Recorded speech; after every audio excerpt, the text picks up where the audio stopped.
2021 त्या निवडणुकीमध्ये बहुमत माझं स्पष्ट होऊन सुद्धा जे काही माझ्यावरती कुरघोडी झाली, परंतु माझ्यासाठी ज्या जनतेने मला पहिल्या प्रथम मतदान करून निवडून आणलं त्यांचं पहिल्या प्रथम मी या ठिकाणी अभिनंदन करतो, आभार मानतो। त्याचप्रमाणे ज्या वेळेस असं वाटलं की जागेचं आरक्षण सुटलं आणि आरक्षणमध्ये सर्वसाधारण पुरुष ही जागा सुटली, परंतु या ठिकाणी ज्या या आज सरपंच पदाच्या खुर्चीवर जो विराजमान झालो असेल ते स्वाभिमानी रिपब्लिकन पक्षाचे जिल्ह्याचे अध्यक्ष नाथाभाऊ आल्हाट, त्याचप्रमाणे मला खंबीर साथ अशी दिली ते आमचे खांडके गावचे तंटामुक्तीचे अध्यक्ष राजेंद्र ठोंबे, त्याचप्रमाणे संदीपजी ठोंबे यांनी खऱ्या अर्थानं मला या निवडणुकीमध्ये कशा पद्धतीने सरपंच पदावरती विराजमान व्हायचं यांनी या ठिकाणी धडा बांधला।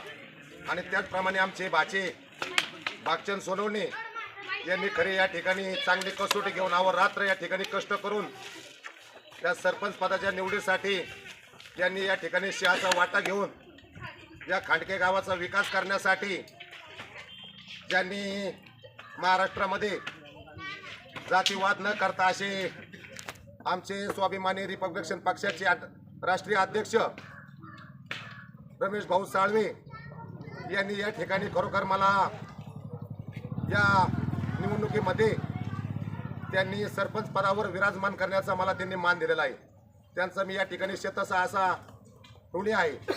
परंतु या ठिकाणी इथून पाठीमागं कोणतीही गोष्ट चालू असताना काहीतरी आग्नेचा डाव टाकायचा आणि पोळी शिजायची, अशी आता पोळी शिजल्या जाणार नाही। जे काय या ठिकाणी कित्येक जण सांगायचं कुरघोड्या होत्या आणि असं होईन तसं होईन, पण न होता या ठिकाणी आम्ही चारही सदस्यांनी एकत्र मतदान करून त्या गावासाठी सरपंच आणि उपसरपंच या पदाचे आज रोजी माझ्या सहकारी जितेंद्र ठोंबे यांची उपसरपंचपदी निवड झाली। त्याबद्दल हे सर्वांनी जे आम्हाला आमचे मित्र परिवार आलेले सर्व नगर शहरातून ग्रामीण भागातून शेवगाव पाथर्डी हिंगार गोडेगाव MIDC या सर्व ठिकाणून जे आमचे खूप या ठिकाणी मित्रमंडळ आली त्यांचं मी मनापासून स्वागत करतो, आभार मानतो। त्याचप्रमाणे आमचे फायटर मामा यांनी खरोखर मला चांगली अशी उभारणीची साथ दिली, त्यांचंही मी या ठिकाणी मनापासून आभार मानतो।